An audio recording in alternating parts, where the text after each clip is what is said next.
Part 1. Introduction and Overview. Imagine holding the most powerful muscle in your body in the palm of your hand. That incredible organ is the human heart. It never takes a vacation. It never asks for a break. From before you are born until your final breath, it keeps working every second of every minute of every day. The average human heart beats around 100,000 times every single day. During a lifetime, it can beat more than 3 billion times while pumping millions of liters of blood throughout the body. Every heartbeat delivers oxygen, nutrients, hormones, and energy to trillions of cells, allowing every organ to stay alive and function properly. Without the heart, the brain cannot think, the lungs cannot support life, the muscles cannot move, and every cell begins to die within minutes. Although many people imagine the heart is a simple pump, it is actually one of the most advanced biological machines ever created. It contains 4 chambers, 4 main valves, powerful muscles, electrical pathways, and a network of blood vessels that work together with astonishing precision. In this complete guide, we will explore every important part of the human heart shown in the labeled heart diagram. By the end of this video, you will understand how blood enters the heart, how it travels through each chamber, how the valves control blood flow, and how oxygen-rich blood reaches every part of the body. First, let us understand where the heart is located. Many people believe the heart sits completely on the left side of the chest. In reality, the heart is located in the center of the chest between the lungs, with only a slight tilt toward the left side. The heart is protected by the rib cage, which acts like a natural shield against injury. Surrounding the heart is a double-layered protective sac called the pericardium.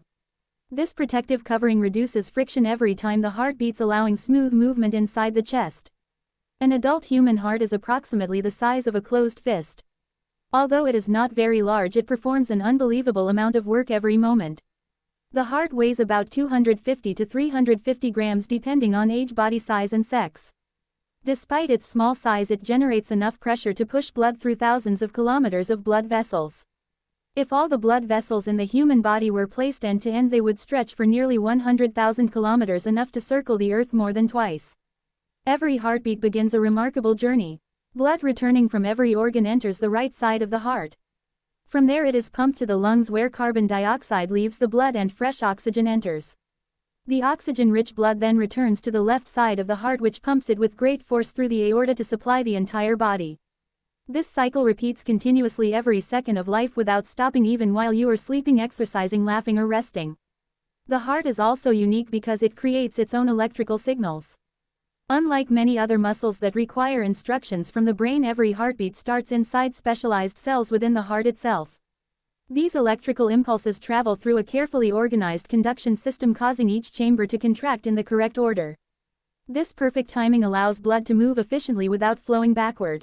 The heart also contains one-way valves that open only in the correct direction. These valves ensure blood always moves forward, preventing backflow and maintaining proper circulation. If even one valve becomes damaged, the heart has to work much harder to supply the body with blood. Understanding the heart is not only important for medical students, doctors, and nurses. It is valuable for everyone, because heart disease remains one of the leading causes of death worldwide. Learning how the heart works helps us understand why healthy eating, regular exercise, avoiding smoking, controlling blood pressure, and managing stress are so important. Before learning each chamber and blood vessel individually, it is important to remember one simple fact. The right side of the heart handles oxygen, poor blood returning from the body. The left side of the heart handles oxygen-rich blood returning from the lungs and pumps it to the entire body. Keeping this single concept in mind will make the rest of heart anatomy much easier to understand.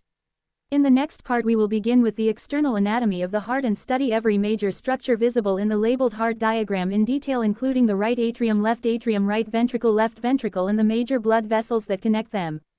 Part 2. External anatomy of the human heart. Now that we understand the basic location and importance of the heart, let us examine its external structure. Looking at the outside of the heart for the first time may seem confusing because many blood vessels, muscles, and grooves are visible. However, each structure has a specific function, and together they create one of the most efficient pumping systems in nature. The heart has a broad upper portion called the base and a pointed lower portion called the apex. The apex points downward toward the left side of the chest, and this is the area where doctors often listen most carefully with a stethoscope. The base of the heart is where the major blood vessels connect with the chambers. These large vessels act like highways carrying blood into and out of the heart. The outer surface of the heart is covered by a smooth protective layer called the epicardium. This layer protects the heart muscle while reducing friction as the heart continuously moves inside the chest. Beneath the epicardium lies the thick muscular wall known as the myocardium. The myocardium is responsible for generating the powerful force needed to pump blood throughout the body. The left side of the myocardium is much thicker than the right side because it must pump blood to every organ from the brain to the feet. The right side only pumps blood a short distance to the lungs. This difference explains why the left ventricle has the strongest muscle in the entire heart. On the outer surface you can also see shallow grooves called coronary sulci. These grooves contain the coronary arteries, coronary veins, nerves and fatty tissue. They separate different chambers while providing safe pathways for blood vessels. The heart cannot survive without its own blood supply. Although blood passes through the chambers every second, the heart muscle cannot absorb oxygen directly from this blood. Instead, it receives oxygen through special blood vessels called coronary arteries. These arteries arise from the beginning of the aorta immediately after blood leaves the left ventricle. The right coronary artery mainly supplies the right atrium, right ventricle and parts of the electrical conduction system. The left coronary artery quickly divides into two important branches. The left anterior descending artery travels down the front of the heart, supplying the front wall and much of the left ventricle. The circumflex artery curves around the left side, supplying the left atrium and the outer wall of the left ventricle. If any coronary artery becomes blocked, the heart muscle begins losing oxygen. Without rapid treatment, heart muscle cells start dying, leading to a heart attack. This is why keeping coronary arteries healthy is essential for long life. After delivering oxygen, the used blood returns through coronary veins. Most of these veins empty into a large vessel called the coronary sinus, which carries blood into the right atrium. Another important external feature is the four visible chambers. The two upper chambers are smaller and are called atria. The two lower chambers are larger, thicker and are called ventricles. The atria mainly receive blood while the ventricles generate the force needed to pump blood away from the heart. Large blood vessels are connected directly to these chambers. The superior vena cava brings oxygen poor blood from the head, neck, arms and upper body into the right atrium. The inferior vena cava brings oxygen poor blood from the abdomen, pelvis and legs into the right atrium. The pulmonary artery leaves the right ventricle carrying oxygen poor blood toward the lungs. This is unique because it is the only artery carrying oxygen poor blood. The pulmonary veins return oxygen-rich blood from the lungs into the left atrium. These veins are also unique because they are the only veins carrying oxygen-rich blood. Finally, the largest artery in the body, the aorta, leaves the left ventricle. Every heartbeat sends oxygen-rich blood through the aorta to every organ, tissue, muscle and cell. The heart also has a remarkable shape. Rather than being perfectly symmetrical, it is slightly rotated inside the chest. This orientation helps doctors identify different heart sounds and understand medical images such as X-rays, CT scans, MRI scans and ultrasound examinations. When surgeons perform heart surgery, they carefully identify every external landmark before beginning any procedure. Knowing the location of each coronary artery, vein chamber and major vessel helps them avoid damaging important structures. Even small injuries can affect the heart rhythm, blood supply or pumping ability. Scientists often compare the heart to a highly advanced biological engine. Every part is connected with extraordinary precision. Every artery, every vein, every chamber and every muscle fiber works together continuously from the first heartbeat before birth until the final heartbeat at the end of life. In the next part we will enter the first chamber of the heart, the right atrium, and follow the journey of oxygen poor blood as it begins its path through the heart toward the lungs. Part 3, the right atrium and the beginning of blood circulation. Now let us begin the journey of blood through the first chamber of the heart. The first chamber that receives blood returning from the body is called the right atrium. Although it is one of the smaller chambers, it performs an extremely important job because every drop of oxygen poor blood enters the heart here before traveling to the lungs. Imagine trillions of cells throughout your body using oxygen to produce energy. After oxygen is used, the blood collects carbon dioxide and other waste products. This oxygen poor blood must return to the heart so it can be refreshed with oxygen inside the lungs. The right atrium serves as the main receiving chamber for this returning blood. Three major blood vessels empty directly into the right atrium. The superior vena cava carries blood from the head, brain, neck, shoulders, arms and upper chest. The inferior vena cava carries blood from the abdomen, liver, kidneys, pelvis and legs. A third vessel called the coronary sinus returns blood that has already supplied the heart muscle itself. As blood enters the right atrium, the chamber begins to fill. Its muscular walls are thinner than those of the ventricles because the atrium only needs enough force to move blood into the next chamber. The right atrium acts like a waiting room where blood gathers before being pushed into the right ventricle. Inside the wall of the right atrium lies one of the most remarkable structures in the human body. This tiny structure is called the sinoatrial node, often known as the SAW node. The SAW node is the natural pacemaker of the heart.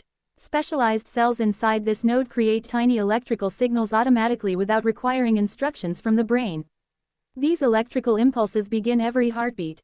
Once an electrical signal is generated, it spreads across both atria, causing their muscles to contract together.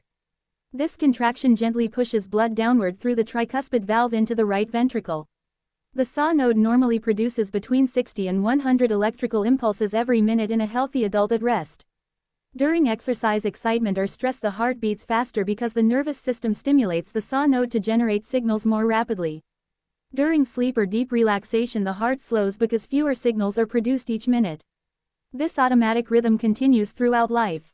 Even if the brain temporarily loses communication with the heart, the SAW node can continue generating electrical impulses for some time. This ability makes the heart different from almost every other muscle in the body. The inner lining of the right atrium is smooth, allowing blood to flow efficiently without unnecessary resistance. Smooth blood flow reduces turbulence and helps prevent clot formation under normal healthy conditions. Between the right atrium and the right ventricle is the tricuspid valve. This valve contains 3 flexible leaflets. When the right atrium contracts, the valve opens, allowing blood to flow into the ventricle. Immediately afterward, the valve closes tightly, preventing blood from flowing backward. This one-way movement is essential for efficient circulation. If the tricuspid valve becomes damaged or weak, blood may leak backward into the right atrium. Doctors call this condition tricuspid valve regurgitation. Over time, this forces the heart to work harder and may eventually lead to fatigue, swelling, and reduced pumping efficiency. The right atrium also plays an important role in maintaining normal blood pressure and blood volume. Special pressure receptors inside its walls monitor how much blood is returning from the body. These receptors communicate with the brain and kidneys, helping regulate fluid balance, circulation, and blood pressure. Although many people think only the ventricles perform important work, the atria are equally essential. Without healthy atrial contractions, the ventricles cannot fill properly. Reduced filling means less blood is pumped to the lungs and eventually less oxygen reaches the rest of the body. Doctors often examine the size and function of the right atrium using echocardiography, CT scans, MRI scans, and electrocardiograms. Changes in the size of the right atrium may indicate lung disease, heart valve disorders, congenital heart defects, or long-standing high blood pressure inside the lungs. Every heartbeat begins with this remarkable chamber quietly receiving blood, preparing it for the next stage of circulation. Without the right atrium, the continuous movement of blood through the heart would be impossible. In the next part, we will follow the blood into the right ventricle, where powerful muscular contractions send oxygen-poor blood toward the lungs for oxygenation. Part 4. The right ventricle and the journey to the lungs. After passing through the tricuspid valve, the oxygen-poor blood enters the right ventricle. This chamber is larger and much more muscular than the right atrium because it must generate enough force to push blood toward the lungs. Although the lungs are located close to the heart, they still require a steady and continuous flow of blood to exchange gases efficiently. The right ventricle acts as the main pumping chamber for pulmonary circulation. Every time it contracts, it sends oxygen-poor blood through the pulmonary valve into the pulmonary artery. From there, the blood travels to both lungs, where one of the most important events in the human body takes place. Inside the lungs, millions of tiny air sacs called alveoli are surrounded by extremely small blood vessels known as capillaries. These microscopic structures create a huge surface area where oxygen moves from the air into the blood while carbon dioxide leaves the blood and enters the lungs to be exhaled. This exchange happens continuously every second of your life without you even noticing. The muscular wall of the right ventricle is thicker than that of the atrium but thinner than the left ventricle. This is because it only needs enough pressure to move blood to the nearby lungs. If the right ventricle produced the same pressure as the left ventricle, it could damage the delicate blood vessels inside the lungs. Nature has perfectly designed each chamber according to its specific job. Inside the right ventricle are strong muscular ridges called trabeculae carneae. These ridges improve the strength of contraction and help maintain efficient blood flow. Also attached to the ventricular wall are papillary muscles. These muscles connect to the tricuspid valve through thin, strong fibers called chordae tendineae. Many people describe the chordae tendineae as heartstrings because they resemble tiny cords. During ventricular contraction, the papillary muscles tighten these cords, preventing the tricuspid valve from turning inside out. Without this support, blood would leak backward into the right atrium instead of moving toward the lungs. At the upper end of the right ventricle lies the pulmonary valve. This valve contains 3 pocket-shaped leaflets. When the ventricle contracts, pressure rises and the pulmonary valve opens, allowing blood to enter the pulmonary artery. As soon as the ventricle relaxes, the valve closes immediately, preventing blood from flowing back into the heart. This simple opening and closing mechanism repeats with every heartbeat. A healthy pulmonary valve opens smoothly and closes tightly thousands of times every day. If this valve becomes narrowed, doctors call the condition pulmonary valve stenosis. The right ventricle must then work much harder to push blood through the smaller opening. If the valve cannot close properly, pulmonary valve regurgitation occurs, allowing blood to leak backward after each heartbeat. Both conditions increase the workload of the heart and may eventually reduce its efficiency. The pulmonary artery is another unique blood vessel. Most arteries carry oxygen-rich blood away from the heart. The pulmonary artery is different because it carries oxygen-poor blood to the lungs. Once inside the lungs, the artery divides into smaller branches, then into tiny arterioles, and finally into capillaries surrounding each alveolus. Here the blood releases carbon dioxide and absorbs fresh oxygen. At the same time, red blood cells containing hemoglobin bind oxygen molecules, preparing them to deliver oxygen throughout the body. Within only a few seconds, the blood changes from dark oxygen-poor blood into bright oxygen-rich blood. This newly oxygenated blood is now ready to return to the heart through the pulmonary veins. Doctors carefully evaluate the function of the right ventricle because many diseases can affect it. Long-term lung diseases, blood clots in the lungs, congenital heart defects, and pulmonary hypertension can all increase the workload of this chamber. When the right ventricle becomes weak, the body may develop swelling in the legs, ankles, abdomen, and feet because blood cannot move efficiently through the circulation. Modern imaging techniques such as echocardiography, cardiac MRI, CT scanning, and cardiac catheterization allow doctors to study the size, strength, and pumping ability of the right ventricle in great detail. Despite receiving less attention than the left ventricle, the right ventricle is equally essential for survival. Without its continuous pumping action, the lungs would never receive blood and oxygen could never reach the rest of the body. In the next part, we will follow the oxygen-rich blood as it returns from the lungs into the left atrium, where the second half of the heart begins its powerful journey to supply every organ in the human body. Part 5. The left atrium and the return of oxygen-rich blood. After blood has traveled through the lungs, something remarkable has happened. The carbon dioxide has been removed and fresh oxygen has entered the bloodstream. The blood is now rich in oxygen and ready to nourish every organ of the body. This oxygen-rich blood returns to the heart through 4 pulmonary veins. Unlike most veins in the human body, these pulmonary veins carry oxygen-rich blood instead of oxygen-poor blood. They enter the left atrium, which is the third chamber of the heart. The left atrium serves as the receiving chamber for all oxygen-rich blood coming back from the lungs. Its walls are smooth and slightly thicker than those of the right atrium because it must handle blood returning under a slightly higher pressure. As blood flows into the left atrium, it begins to fill quietly. The chamber acts like a temporary storage room, preparing blood for the next powerful stage of circulation. When the electrical signal reaches the left atrium, its muscular walls contract gently. This contraction pushes oxygen-rich blood through the mitral valve into the left ventricle. The mitral valve is also known as the bicuspid valve because it has 2 strong leaflets. Unlike the tricuspid valve, which has 3 leaflets, the mitral valve has only 2. Even with 2 leaflets, it forms an extremely tight seal, preventing blood from flowing backward during ventricular contraction. The mitral valve is one of the hardest working valves in the entire heart. Every day it opens and closes more than 100,000 times. During a lifetime, it may function correctly for billions of heartbeats. To keep the valve stable, papillary muscles inside the left ventricle are connected to it through strong chordae tendinei. As the left ventricle contracts, these muscles tighten the cords and prevent the valve from collapsing backward into the left atrium. Without these supporting structures, severe leakage could occur, reducing the efficiency of the heart. The left atrium may appear to be a simple chamber, but it plays a vital role in maintaining normal circulation. If it cannot receive blood efficiently, the entire pumping system of the heart becomes less effective. Doctors pay close attention to the size of the left atrium because enlargement often signals underlying heart disease. Long-standing high blood pressure, mitral valve disease, irregular heart rhythms, and heart failure can all cause the left atrium to become enlarged. One common condition involving the left atrium is atrial fibrillation. In this disorder, the electrical activity becomes disorganized. Instead of contracting smoothly, the atrium begins to quiver rapidly. This weakens blood flow and increases the risk of blood clot formation. If a clot travels from the left atrium to the brain, it may block a blood vessel and cause a stroke. For this reason, atrial fibrillation is one of the most important rhythm disorders doctors treat. The left atrium also helps regulate the amount of blood entering the left ventricle. During exercise, when the body requires more oxygen, the left atrium fills and empties more rapidly, allowing greater amounts of blood to reach the powerful left ventricle. This enables the heart to pump more oxygen-rich blood to working muscles.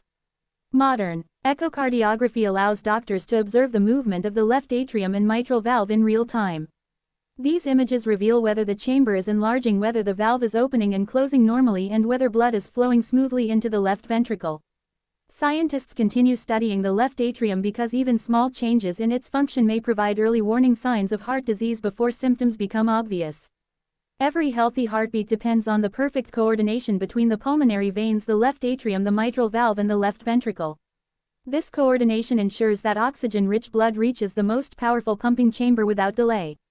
The left atrium may not generate the greatest force, but it performs one of the most essential tasks in circulation. It receives life-giving oxygenated blood from the lungs and prepares it for delivery to every cell in the human body. In the next part we will explore the left ventricle, the strongest chamber of the heart, and discover how it generates enough pressure to send oxygen-rich blood from the heart to the brain, organs, muscles, and every tissue throughout the body. Part 6. The left ventricle, the strongest pump in the human body. Now the oxygen-rich blood has entered the left ventricle. This is the largest, strongest, and most powerful chamber of the entire heart. Every organ in your body depends on the force generated by this chamber. Without the left ventricle, oxygen-rich blood could never reach the brain, kidneys, liver, muscles, skin, and every other tissue. The wall of the left ventricle is nearly 3 times thicker than the wall of the right ventricle. This extra muscle is necessary because the left ventricle must pump blood through the entire body instead of only to the nearby lungs. Every heartbeat creates enough pressure to move blood through thousands of blood vessels, reaching even the smallest capillaries in the tips of your fingers and toes. When the left ventricle fills with oxygen-rich blood, the muscular walls begin to tighten. This powerful contraction is called ventricular systole. During systole, pressure inside the chamber rises rapidly. As soon as this pressure becomes greater than the pressure inside the aorta, the aortic valve opens. Blood is then pushed into the largest artery in the human body called the aorta. The aorta acts as the main highway carrying oxygen-rich blood away from the heart. Immediately after leaving the heart, the aorta gives rise to small branches that supply the heart muscle itself. As it continues upward, it sends blood to the brain, head, neck, and arms. It then curves downward through the chest and abdomen, where additional branches deliver blood to every major organ. Finally, the aorta divides into arteries that carry blood into both legs. Every organ depends on this continuous circulation. The brain uses oxygen to think, remember, speak, and control every movement. The kidneys require oxygen to filter waste and maintain healthy blood pressure. The liver uses oxygen to process nutrients, remove toxins, and produce essential proteins. The muscles need oxygen to create energy, allowing you to walk, run, lift objects, and perform daily activities. Even your skin, hair, eyes, and bones depend on oxygen-rich blood supplied by the left ventricle. Inside the left ventricle are strong papillary muscles and chordae tendineae that stabilize the mitral valve. When the ventricle contracts, these muscles tighten, preventing the valve from opening backward into the left atrium. At the upper end of the chamber lies the aortic valve. Like the pulmonary valve, it has 3 pocket-shaped leaflets. During contraction, the valve opens, allowing blood to enter the aorta. As soon as the ventricle relaxes, blood attempts to flow backward. This backward movement fills the valve pockets, causing them to close instantly. This automatic closing prevents blood from returning into the heart. A healthy aortic valve opens and closes perfectly with every heartbeat throughout life. If the valve becomes narrowed, doctors call the condition aortic stenosis. The left ventricle must then generate much higher pressure to force blood through the smaller opening. Over time, the heart muscle becomes thicker and eventually weaker if the problem is not treated. Another condition called aortic regurgitation occurs when the valve fails to close completely. Blood leaks backward into the left ventricle after each heartbeat. The chamber must then pump both the returning blood and the newly received blood, making its workload much greater. Doctors often measure a value called the ejection fraction to determine how well the left ventricle is functioning. Ejection fraction represents the percentage of blood pumped out during each heartbeat. A healthy heart usually pumps between 55 and 70% of the blood inside the left ventricle with every contraction. A lower value may indicate heart failure, weakened heart muscle, or previous heart damage. The left ventricle also adapts remarkably to changing conditions. During exercise, your muscles require much more oxygen. The heart responds by beating faster and contracting more forcefully. As a result, the left ventricle pumps significantly more blood every minute than it does while resting. In trained athletes, this chamber often becomes stronger and more efficient, allowing exceptional physical performance. However, long-standing high blood pressure forces the left ventricle to work harder every day. The muscle gradually becomes thicker, making it more difficult for the chamber to relax and fill properly. If untreated, this can eventually lead to heart failure, irregular heart rhythms, and reduced circulation. Heart attacks also commonly affect the left ventricle because it performs the greatest amount of work and requires a constant supply of oxygen through the coronary arteries. When one of these arteries becomes blocked, part of the heart muscle loses its oxygen supply. If treatment is delayed, the affected muscle begins to die, reducing the pumping ability of the heart. Despite these risks, the healthy left ventricle is one of the most powerful biological pumps ever known. It beats continuously from before birth until the final moments of life, delivering oxygen and nutrients to trillions of living cells without ever stopping. In the next part, we will explore the heart valves in detail and learn how these remarkable one-way gates keep blood moving in the correct direction throughout every heartbeat. Part 7. Heart valves, the one-way gates that keep blood moving. The human heart contains 4 remarkable valves. Although they appear simple, they perform one of the most important functions in the entire circulatory system. These valves act like one-way doors, allowing blood to move forward while preventing it from flowing backward. Without healthy valves, the heart would lose efficiency and every organ in the body would receive less oxygen. Each heartbeat depends on the perfect timing of these 4 valves. They open only when pressure pushes blood forward. They close immediately after blood passes through. This precise sequence repeats more than 100,000 times every day. The first valve is the tricuspid valve. It is located between the right atrium and the right ventricle. It has 3 flexible leaflets made of strong connective tissue. When the right atrium contracts, the pressure inside it becomes greater than the pressure in the right ventricle. The tricuspid valve opens, allowing oxygen-poor blood to enter the ventricle. As soon as the ventricle begins to contract, the pressure reverses. The 3 leaflets close tightly, creating a secure seal. This prevents blood from leaking back into the right atrium. The second valve is the pulmonary valve. It is located between the right ventricle and the pulmonary artery. This valve also has 3 pocket-shaped leaflets. When the right ventricle contracts, blood is forced toward the lungs. The pulmonary valve opens automatically, allowing blood to leave the heart. As soon as the ventricle relaxes, blood attempts to move backward. The valve pockets immediately fill with blood, causing them to close tightly. This prevents blood from returning into the ventricle. After blood receives oxygen in the lungs, it returns to the left atrium. It then passes through the third valve, called the mitral valve. The mitral valve is also known as the bicuspid valve because it has 2 leaflets instead of 3. It lies between the left atrium and the left ventricle. Although it has only 2 leaflets, it forms one of the strongest seals in the heart. When the left atrium contracts, oxygen-rich blood flows into the left ventricle. Once the ventricle begins pumping, the mitral valve closes firmly, preventing any backward movement. Supporting the mitral valve are powerful papillary muscles and thin fibrous cords called chordae tendineae. These structures work together like the ropes supporting a parachute. Without them, the valve could bulge backward under the enormous pressure generated by the left ventricle. The fourth and final valve is the aortic valve. This valve is located between the left ventricle and the aorta. Every heartbeat forces oxygen-rich blood through this valve into the largest artery in the body. As soon as pumping stops, the valve closes instantly, preventing blood from returning into the heart. Because the left ventricle produces the highest pressure, the aortic valve experiences tremendous mechanical stress throughout life. Yet in a healthy person, it continues working reliably for decades. Doctors often describe the heart valves as perfectly synchronized gates. Each valve opens only when needed. Each valve closes immediately afterward. None of the valves require conscious control. They respond automatically to changes in blood pressure inside the heart. When doctors listen to the heart using a stethoscope, they hear 2 familiar sounds. The first sound, often described as lub, occurs when the tricuspid and mitral valves close. The second sound, often described as dub, occurs when the pulmonary and aortic valves close. These sounds confirm that the valves are functioning correctly. If a valve becomes damaged, doctors may hear an extra sound called a heart murmur. A murmur is produced when blood flows turbulently through a narrowed or leaking valve. Not every murmur is dangerous, but some indicate significant heart disease. Valve problems generally occur in 2 main forms. The first is stenosis. In stenosis, the valve opening becomes narrower than normal. The heart must work much harder to force blood through the smaller opening. The second is regurgitation, also called valve insufficiency. In this condition, the valve cannot close completely. Some blood leaks backward after every heartbeat, reducing the efficiency of circulation. Modern medicine offers several treatments for damaged heart valves.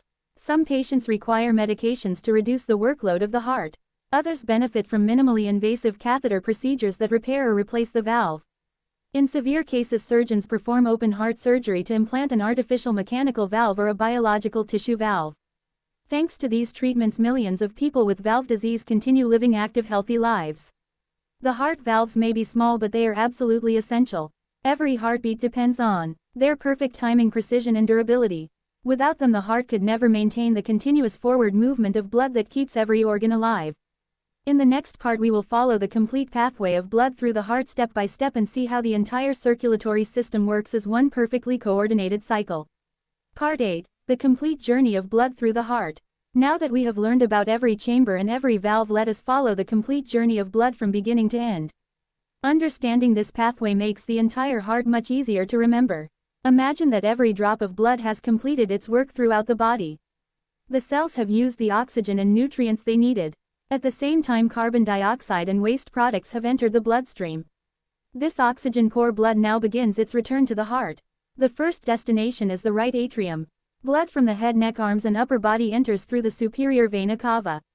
Blood from the abdomen, pelvis, and legs enters through the inferior vena cava. Blood that has supplied the heart muscle itself returns through the coronary sinus. All of this blood collects inside the right atrium. When the right atrium contracts, blood passes through the tricuspid valve into the right ventricle. The tricuspid valve then closes immediately, preventing any backward flow. The right ventricle now fills completely with oxygen-poor blood. As the electrical signal reaches the ventricle, its powerful muscular walls begin to contract. Pressure inside the chamber rises quickly. The pulmonary valve opens. Blood is pushed into the pulmonary artery. The pulmonary artery carries oxygen-poor blood toward both lungs. Inside the lungs, the artery divides into smaller branches. Eventually, blood reaches millions of tiny capillaries surrounding microscopic air sacs called alveoli. Here, one of the most important exchanges in the human body takes place. Carbon dioxide leaves the blood and enters the lungs, where it will be removed during exhalation. At the same time, fresh oxygen moves from the inhaled air into the bloodstream. Red blood cells immediately bind this oxygen using a protein called hemoglobin. Within moments, the blood changes from oxygen-poor blood into oxygen-rich blood. This newly oxygenated blood now begins its return journey to the heart. 4 pulmonary veins carry oxygen-rich blood into the left atrium. The left atrium slowly fills until the next heartbeat begins. When it contracts, blood flows through the mitral valve into the left ventricle. Again, the valve closes immediately after blood passes through. This prevents blood from leaking backward. The left ventricle now contains oxygen-rich blood ready to supply the entire body. Its thick muscular walls contract with tremendous force. Pressure rises rapidly. The aortic valve opens. Blood rushes into the aorta, the largest artery in the human body.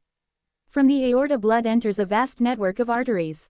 These arteries branch into smaller arteries, then into tiny arterioles. Finally, they reach microscopic capillaries located throughout every organ, tissue, and muscle. Inside these capillaries, oxygen and nutrients leave the blood and enter nearby cells. The cells use oxygen to produce energy, allowing every organ to perform its specific function. Carbon dioxide and waste products then enter the bloodstream. The blood has once again become oxygen-poor. Tiny capillaries join together to form venules. Venules merge into veins. Smaller veins join larger veins. Eventually, all of this blood returns through the superior vena cava, inferior vena cava, and coronary sinus back into the right atrium. The entire cycle begins again. This continuous movement never stops. Whether you are sleeping, walking, running, eating, studying, or exercising, your heart keeps repeating this incredible journey every second. An average heartbeat takes less than 1 second to complete. During that short time, blood moves through chambers, valves, arteries, lungs, veins, and back again with remarkable precision. At rest, the heart pumps approximately 5 liters of blood every minute. During intense exercise, this amount may increase to 20 liters or even more in highly trained athletes. This enormous increase allows muscles to receive enough oxygen for powerful physical activity. The amazing efficiency of the circulatory system depends on perfect teamwork. Every chamber must contract at exactly the right moment. Every valve must open and close at precisely the correct time. Every artery, vein, and capillary must remain open so blood can flow freely. If even one part of this system fails, the entire circulation is affected. That is why maintaining heart health is essential throughout life. The complete circulation can be remembered using one simple sequence. Body, right atrium, tricuspid valve, right ventricle, pulmonary valve, pulmonary artery, lungs, pulmonary veins, left atrium, mitral valve, left ventricle, aortic valve, aorta, body. This sequence repeats continuously from the first heartbeat before birth until the final heartbeat at the end of life. In the next part we will explore the electrical conduction system of the heart and discover how tiny electrical signals control every heartbeat with extraordinary accuracy. Part 9. The electrical conduction system of the heart. The human heart is much more than a powerful muscular pump. It is also an extraordinary electrical organ. Every heartbeat begins with a tiny electrical signal that travels through a specialized conduction system. Without this electrical network the heart muscle would never contract in the correct sequence. Blood would not move efficiently and life would not be possible. One of the most fascinating facts about the heart is that it can generate its own electrical impulses. Unlike the muscles of the arms and legs which depend on signals from the brain, the heart contains specialized cells that automatically produce electrical activity. This allows the heart to continue beating even without conscious control. The first structure in this electrical pathway is the sinoatrial node. It is commonly called the SAW node. The SAW node is located in the upper part of the right atrium near the opening of the superior vena cava. It is often known as the natural pacemaker of the heart. The SAW node produces tiny electrical impulses at regular intervals. In a healthy resting adult it usually generates between 60 and 100 signals every minute. Each signal begins a new heartbeat. As soon as the electrical impulse is created it spreads rapidly across both atria. The muscle cells receive this signal and contract almost simultaneously. This coordinated contraction pushes blood from the right atrium into the right ventricle and from the left atrium into the left ventricle. After passing through the atria the electrical signal reaches the next important structure called the atrioventricular node. This is commonly known as the AV node. The AV node is located between the atria and the ventricles. Unlike the SAW node, the AV node does not immediately pass the signal forward. Instead it creates a very short delay. Although this delay lasts only a fraction of a second, it is extremely important. It allows both ventricles enough time to fill completely with blood before they begin to contract. Without this brief pause the ventricles would start pumping before they had filled properly, reducing the amount of blood delivered to the lungs and the rest of the body. After leaving the AV node the electrical impulse enters the bundle of His. This specialized pathway carries the signal from the upper chambers into the lower chambers. The bundle of His quickly divides into the right bundle branch and the left bundle branch. Each branch carries electrical impulses toward its respective ventricle. These branches continue dividing into thousands of tiny fibers called Purkinje fibers. Purkinje fibers spread throughout the muscular walls of both ventricles. They distribute the electrical signal almost instantly. As a result both ventricles contract together with tremendous strength. This synchronized contraction forces blood toward the lungs and throughout the entire body. The precise timing of this conduction system is one of the greatest examples of biological engineering. Every chamber contracts in exactly the correct order. First the atria contract, then after a brief delay the ventricles contract. Finally the heart relaxes and prepares for the next heartbeat. This complete sequence repeats continuously throughout life. Doctors study the electrical activity of the heart using a simple test called an electrocardiogram or ECG. Small sensors placed on the skin detect the electrical signals traveling through the heart. The ECG records these signals as a series of waves. The first wave called the P wave represents atrial contraction. The next large wave called the QRS complex represents ventricular contraction. The final wave called the T wave represents ventricular relaxation. By examining these patterns doctors can identify many heart conditions including irregular rhythms, damaged heart muscle, slow heartbeats, fast heartbeats and blocked electrical pathways. Sometimes the natural pacemaker does not function properly. It may produce signals too slowly, too quickly or irregularly. When this happens the heart rhythm becomes abnormal. Doctors refer to these conditions as arrhythmias. Some arrhythmias are harmless while others require immediate treatment. One common treatment is an artificial pacemaker. This small electronic device is implanted beneath the skin. Thin wires connect the device to the heart. If the natural pacemaker becomes too slow the artificial pacemaker sends gentle electrical impulses that restore a normal heartbeat. Another life-saving device is the implantable cardioverter defibrillator. This device constantly monitors the heart rhythm. If it detects a dangerous rhythm it delivers a controlled electrical shock to restore normal heart activity. The electrical conduction system works continuously from before birth until the end of life. Every heartbeat depends on this perfectly coordinated network of specialized cells. Without these electrical impulses, the strongest heart muscle would remain completely still. In the next part we will explore the cardiac cycle and heart sounds and discover exactly what happens during every single heartbeat from beginning to end. Part 10. The cardiac cycle and heart sounds. Now that we understand the chambers, valves, blood flow and electrical conduction system, let us combine everything into one complete heartbeat. Every heartbeat follows a carefully organized sequence called the cardiac cycle. This cycle repeats continuously from before birth until the end of life. Although each heartbeat lasts less than 1 second, an incredible number of events occur during that short time. The cardiac cycle consists of 2 major phases. The first phase is called relaxation. The second phase is called contraction. During relaxation, the heart chambers fill with blood. During contraction, the heart pumps blood to the lungs and the rest of the body. The relaxation phase is known as diastole. At the beginning of diastole, both atria and ventricles are relaxed. The pressure inside the heart is very low. Because the pressure is low, blood returning from the body enters the right atrium through the superior vena cava, inferior vena cava and coronary sinus. At the same time, oxygen-rich blood from the lungs enters the left atrium through the pulmonary veins. As the atria fill, the tricuspid valve and mitral valve open naturally because the pressure inside the atria becomes greater than the pressure inside the ventricles. Blood begins flowing into both ventricles. Most ventricular filling actually happens without any muscular contraction. Gravity and normal blood pressure allow blood to move smoothly into the lower chambers. Near the end of diastole, the SAW node generates a new electrical impulse. Both atria contract together. This final contraction pushes the remaining blood into the ventricles. The ventricles are now completely filled and ready to pump. The second phase begins. This phase is called systole. The ventricles receive the electrical signal from the Purkinje fibers. Their thick muscular walls begin contracting with tremendous force. Pressure inside both ventricles rises rapidly. As soon as ventricular pressure becomes greater than atrial pressure, the tricuspid valve and mitral valve close tightly. This closure produces the first normal heart sound. Doctors describe this sound as lub. The lub sound marks the beginning of ventricular contraction. The ventricles continue generating pressure. When the pressure becomes greater than the pressure inside the pulmonary artery and aorta, the pulmonary valve and aortic valve open. Blood is rapidly pumped out of the heart. The right ventricle sends oxygen-poor blood toward the lungs. The left ventricle simultaneously sends oxygen-rich blood through the aorta to the entire body. After most of the blood has been pumped, the ventricles begin relaxing. Pressure inside them falls quickly. Blood inside the pulmonary artery and aorta briefly attempts to flow backward. This backward movement fills the pockets of the pulmonary valve and aortic valve, causing them to snap shut immediately. The closing of these 2 valves creates the second normal heart sound.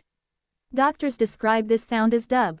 The familiar rhythm heard through a stethoscope is therefore lub dub, lub dub, lub dub. This pattern repeats continuously throughout life. The lub sound represents closure of the atrioventricular valves.